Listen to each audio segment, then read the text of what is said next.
जाएगा आपका ऐप। हूं आपके साथ सना वारिस। दो रुख में आज का मौजू है दिल्ली में कोरोना पर सियासत के दो रुख। जी हां, जहां दिल्ली में कोरोना के मामले तेजी से बढ़ रहे हैं तो वहीं बीजेपी और आम आदमी पार्टी के दरमियान सियासत भी उरूज पर पहुंचती हुई दिखाई दे रही है। बीजेपी ने ताजा हमला दिल्ली में अवामी मकामात पर छठ पूजा पर लगाई गई पाबंदी के हवाले से किया है।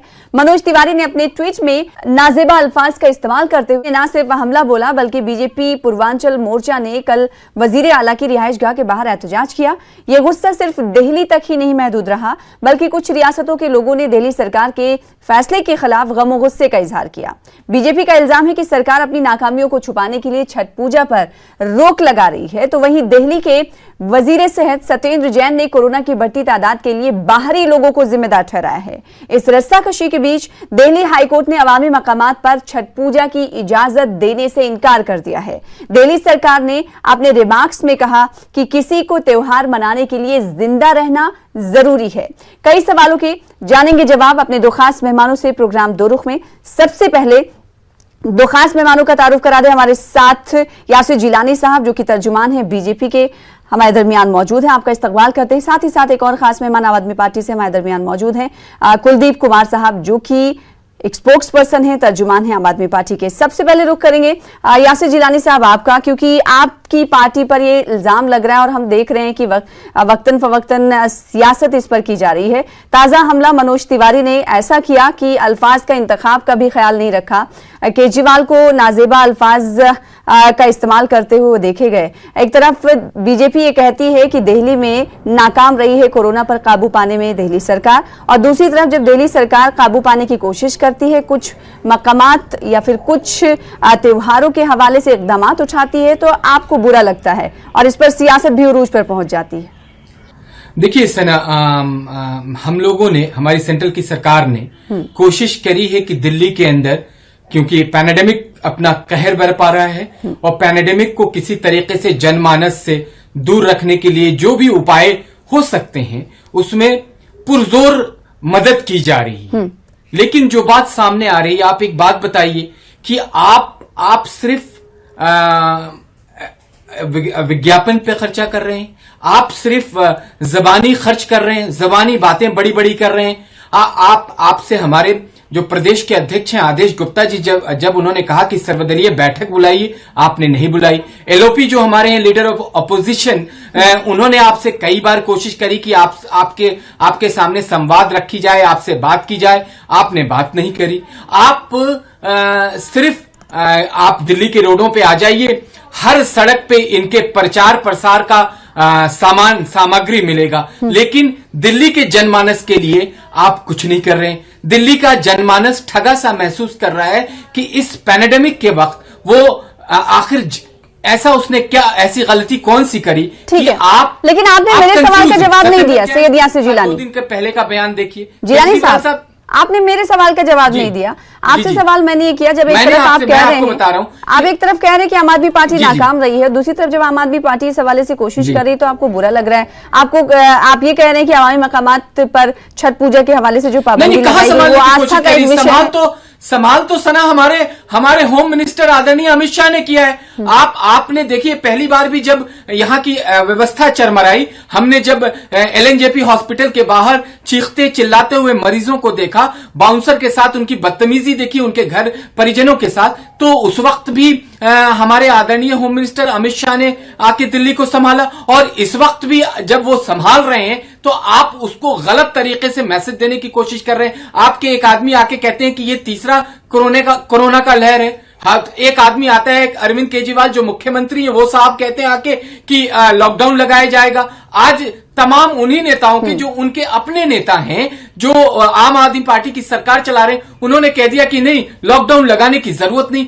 तो कंफ्यूजन कहां है? आप बेवकूफ किसको बना रहे हैं? निकम्मापन किसका है ये बताइए। आम आदमी जाए तो कहां जाए? जो आम जन है दिल्ली का, जिसने भरोसा करके आपको 62 एमएलए दिए, आपको मुख्यमंत्री बनाया, वो तो ठगा सा महसूस कर रहा है। उसकी हालत तो बद से बदतर हो रही है। दिल्ली में एक तरीके से पैंडेमिक में हम लोग बिल्कुल साथ खड़े। तो पैंडेमिक के दरमियान में तो आप कह रहे हैं कि छठ पूजा की इजाजत देनी चाहिए सरकार को, हर तरीके से तो एक तरफ रहना चाहिए ना बीजेपी को। लेकिन आप अपने यासिर जिलानी साहब, आपने एक प्रोग्राम किया जी, एक तरफ रहना चाहिए बीजेपी को, जब आप मान रहे हैं कि पैंडेमिक उरूज पर है, लगातार केसेस डरा रहे हैं सर, और इस बीच आप इस पर सियासत कर रहे हैं। सियासत ऐसी कि एक सिलेक्टिव पॉलिटिक्स हो गई ना फिर। सियासत तो कौन कर रहा है? सियासत दिल्ली के लोगों को समझने की जरूरत है ना कि सियासत कौन कर रहा है। सियासत एक प्रोग्राम करते हैं जिसमें 32 करोड़ रुपए का खर्च करते हैं, उस पे सवाल नहीं पूछा जाएगा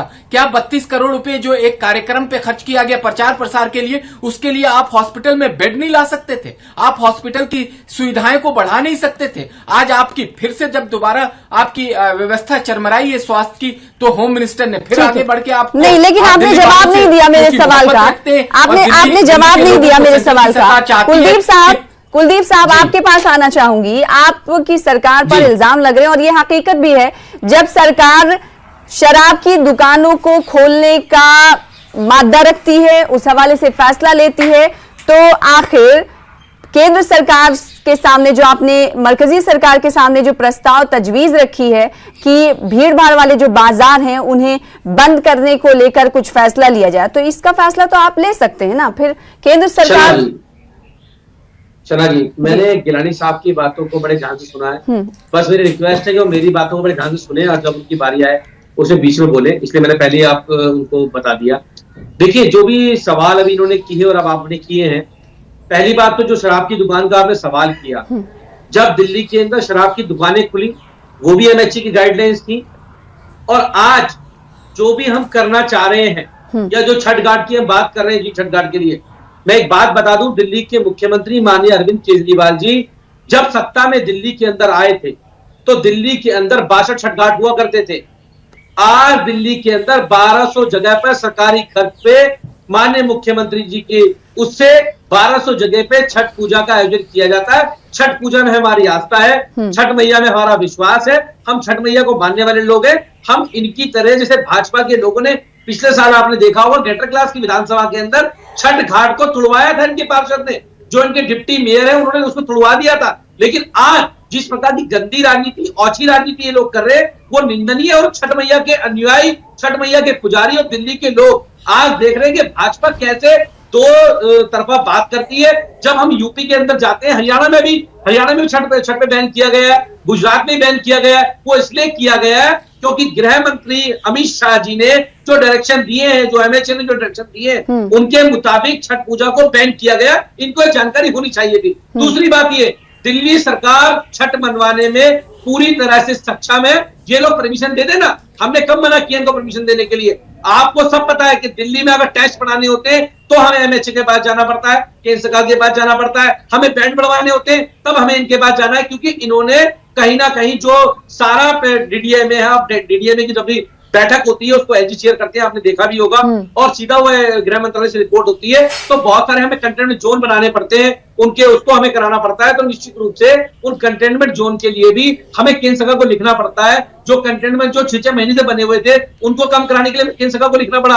आज जो बाजारों की आप बात कर रहे हैं, उन बाजारों के लिए भी अगर हमें मान लीजिए कहीं माइक्रो लेवल पे जैसे हम कंटेनमेंट जोन बनाते हैं, अगर हमें किसी बाजार में ऐसा लगता है, अगर हमें उसको लॉकडाउन करना है उस बाजार को प्रॉपरली, तो हमें केंद्र सरकार की परमिशन लेनी होगी। लेकिन भाजपा ही फैला रहे हैं दिल्ली में लॉकडाउन लगने वाला है। दिल्ली में लॉकडाउन नहीं लगने वाला है। कि दिल्ली की सरकार ऐसी एकमात्र सरकार थी जिसने ये शुरुआत में माननीय मुख्यमंत्री जी ने कह दिया था कि कोरोना के साथ हम सब लोगों को जीना सीखना पड़ेगा, हम सब लोगों को इसके साथ जीना सीखना पड़ेगा, और हम सब लोगों को 2 गज दूरी और मास्क का पालन करना पड़ेगा। पहली बात ये। दूसरी बात जो उन्होंने लक्ष्मी पूजन की बात की, लक्ष्मी पूजन जो हमने किया वो पॉल्यूशन से दिल्ली वालों को मैसेज देने के लिए, और वो पूजन किया गया। लेकिन जो भाजपा कार्यालय में किया गया बिहार की चुनाव की जीत के बाद, जहां माननीय प्रधानमंत्री नरेंद्र मोदी जी खड़े हुए थे, जहां पर लगभग लाखों की संख्या में भीड़ थी, ना कोई मास्क ना कोई सैनिटाइजर, लोग एक दूसरे को चढ़ रहे थे, सब दिल्ली के लोग थे, उसकी जिम्मेदारी कौन लेगा? क्या उसका हाथ नहीं है दिल्ली में केस बढ़ाने में? उनका भी हाथ केस बढ़ाने के अंदर दिल्ली के अंदर है।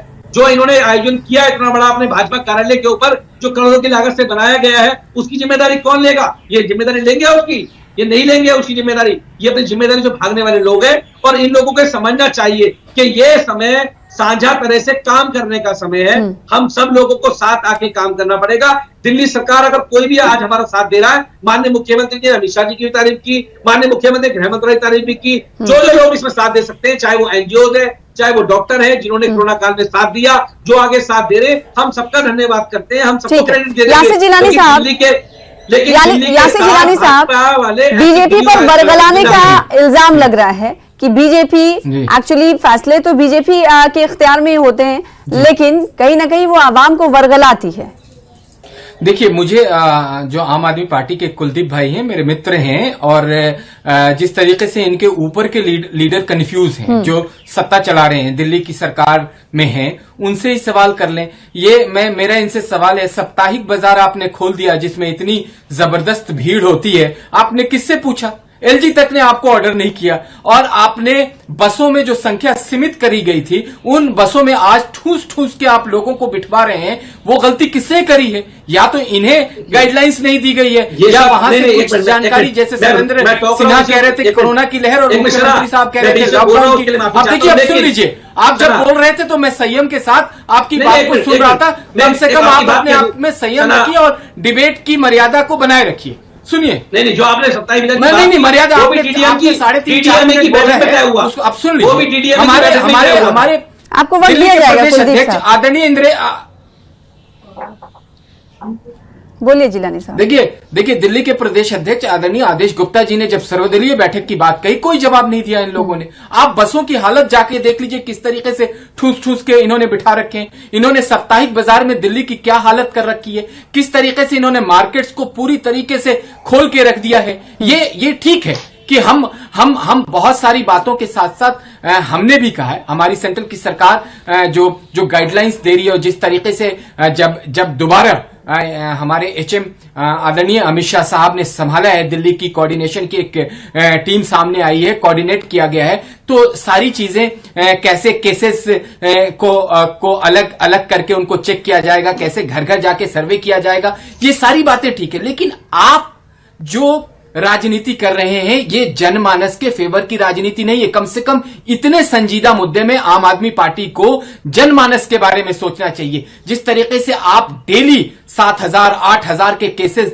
जंप कर रहे हैं, उस पे आपकी कोई गाइडलाइंस नहीं है। हाँ, आपका प्रचार, आपका प्रसार, आप डेली एक कार्यक्रम करते हैं, उस कार्यक्रम के लिए आप टीवी पे उससे ज्यादा प्रचार करते हैं। आप एक कोई छोटा सा काम करते हैं, आप दिल्ली के तमाम दीवारों को रंग देते हैं प्रचार करके। आप ये पैसा, हम तो आपसे 13,000 करोड़ रुपए मांग रहे हैं एमसीडी के लिए, वो भी आपसे दिया नहीं जा रहा है, अभी मत दीजिए। मैं ये नहीं कह रहा हूं कि आप अभी दे दीजिए, लेकिन कम से कम दिल्ली के जनमानस के लिए, दिल्ली में त्राहिमाम मचा हुआ है, उसके लिए तो कम से कम संजीदा और सीरियस होके कंसर्न बातें करिए।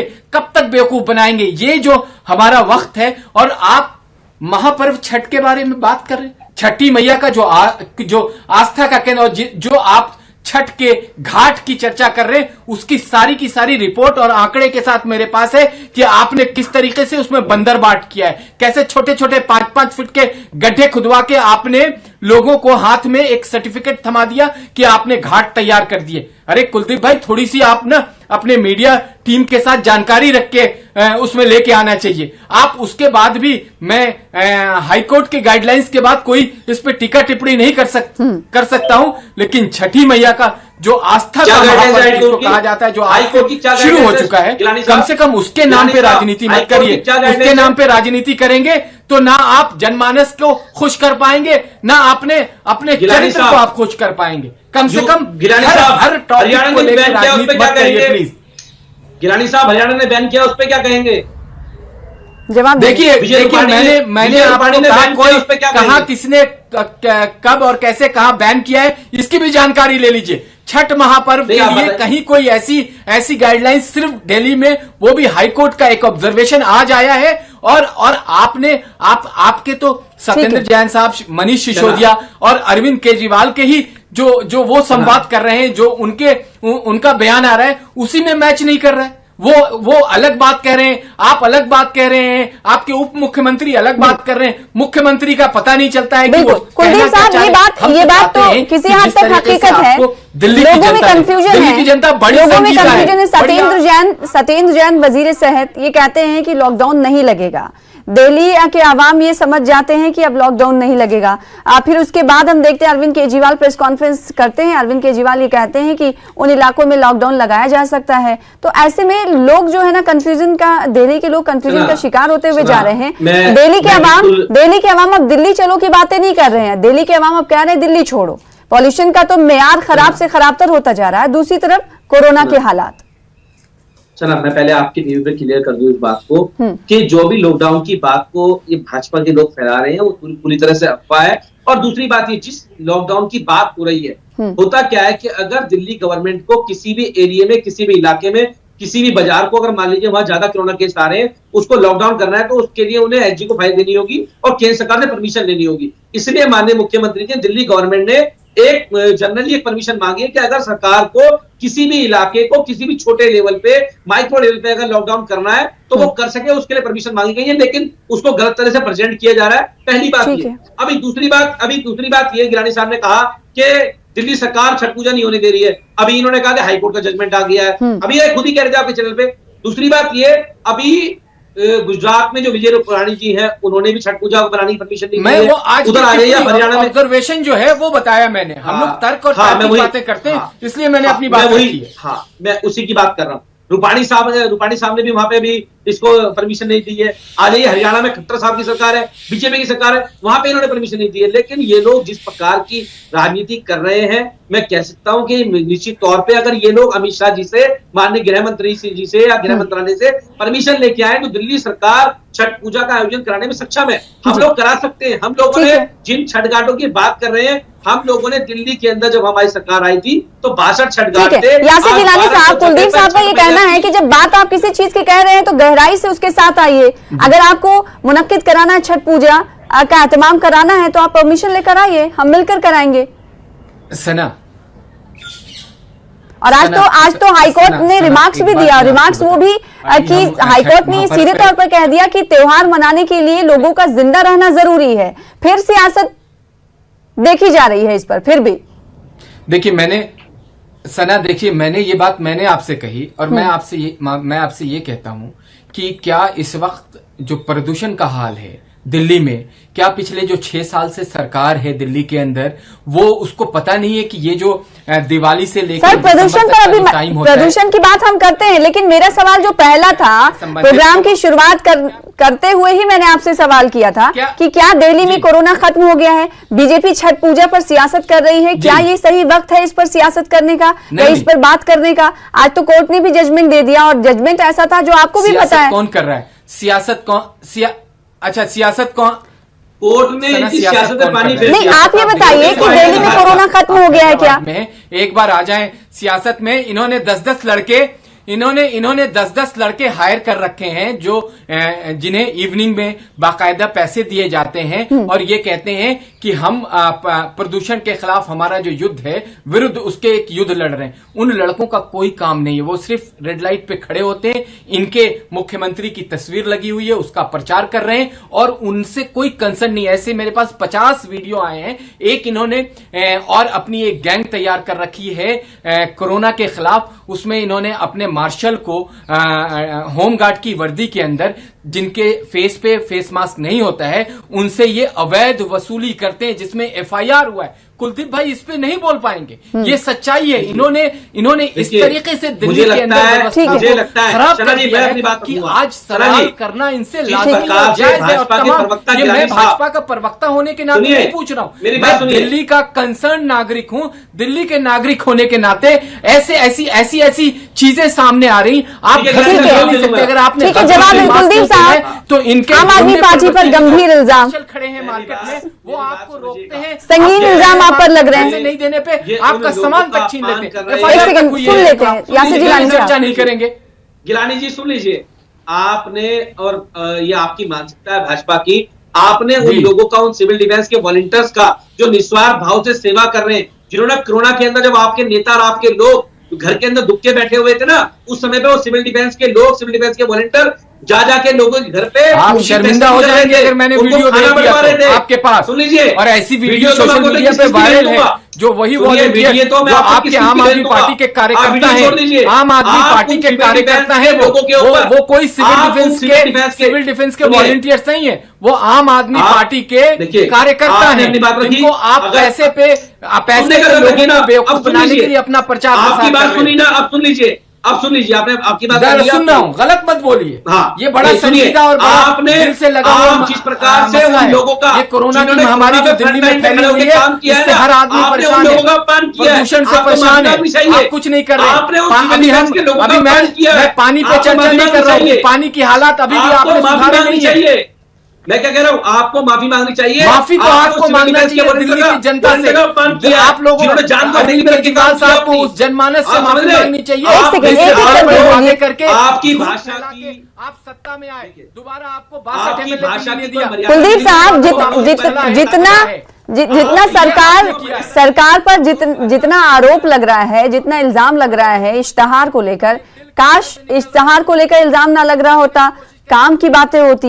लेकिन हम ये देखते हैं कोई भी ऐसा डिबेट आम आदमी पार्टी के हवाले से अगर होता है तो उसमें इश्तहार का जिक्र जरूर आता है। इसका मतलब है कि बड़े बड़े बोर्डिंग्स आप लगाते हैं, जमीनी हकीकत कुछ और ही होती है। देखिए मेरी बात सुनिए, मैं आज जिस होम आइसोलेशन पॉलिसी को जिस गृह मंत्रालय ने नकारा था, केंद्र सरकार ने नकारा था, इनके सारे नेता उसको बदलवाने लगे थे, आज वही होम आइसोलेशन पॉलिसी जिसका निजात अरविंद केजरीवाल जी ने किया था, आज पूरे देश भर में आप देख लीजिए उस पॉलिसी के माध्यम से हजारों लोग ठीक हो रहे हैं, घर के अंदर ठीक हो रहे हैं। लेकिन उन्होंने उसका भी विरोध किया। जो भी हम पॉलिसी लेके आते हैं, इनको केवल अरविंद केजरीवाल जी का विरोध करना है। आज हम मनोज तिवारी की भाषा देखिए ना, वो कैसी भाषा का प्रयोग कर रहे हैं। क्यों? अगर उनका फ्रस्ट्रेशन है भाजपा से, अगर उनको टीवी में अगर जगह नहीं मिल रही है तो वो ऐसे शब्द बोल के टीवी में जगह बनाएंगे, ऐसे शब्दों का प्रयोग करेंगे। अगर उनमें हिम्मत है तो वो लेके आए गृह मंत्री। यासिर जिलानी साहब, गौतम गंभीर ये कहते हैं कि अरविंद केजरीवाल के सामने जब मुश्किलें आती हैं तो वो चले आते हैं अमित शाह के पास। सौरभ भारद्वाज उधर कहते हैं कि 750 बेड देने का वादा तो किया गया था लेकिन अभी पूरा नहीं किया गया।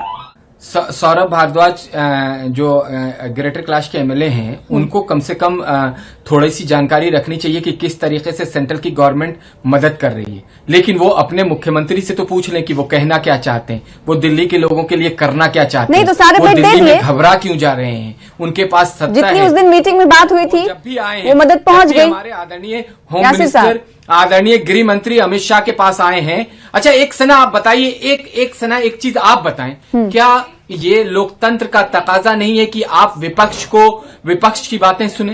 क्या ये लोकतंत्र में नहीं सिखाता है? मेरा सवाल तो यही था कि जो बात हुई थी वो बेड सारे दे दिए गए क्या? मेरा सवाल तो यही था यासिर जिलानी साहब। तो आप उनको सुनिए, इनसे ये सुनना तक नहीं चाहते, ये मिलना नहीं चाहते, इनको इतना घमंड हो गया है।